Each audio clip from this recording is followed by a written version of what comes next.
রক্তের চাহিদা লেগেই থাকে। মুমূর্ষু রোগীকে বাঁচাতে রক্তের প্রয়োজন অপরিসীম। বৃহস্পতিবার পূর্ব মেদিনীপুর জেলার এগরা পৌরসভার 14 নম্বর ওয়ার্ডের দেবযানী ভান্ডারের উদ্যোগে এগরা শহরের সর্ববৃহৎ এক বড় মাপের রক্তদান শিবিরের আয়োজন করা হয়।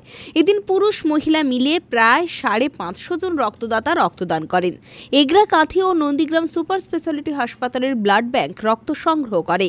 এদিনের শিবিরে উপস্থিত এগরার বিধায়ক তরুণ কুমার মাইতি, এগরার আইসি অরুণ কুমার খাঁ সহ বিশিষ্টরা। বিয়েটা আমরা মেয়েকে দিই, ছেলেকে দিই। এই টেস্ট করলে যদি বাবা মা কেরিয়ার হয় তাহলে আপনাদেরকে অনুরোধ করবো সেই ছেলে মেয়ে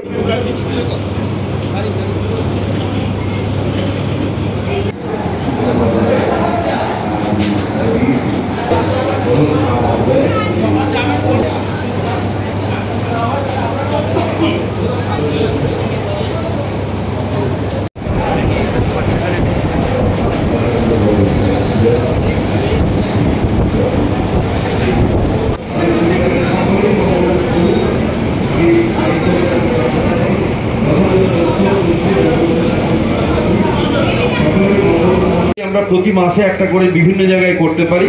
রক্তের কিন্তু কোথাও ক্রাইসিস হওয়াটা সম্ভব হবে না। রঞ্জন মাইতির রিপোর্ট, খবর BCBS।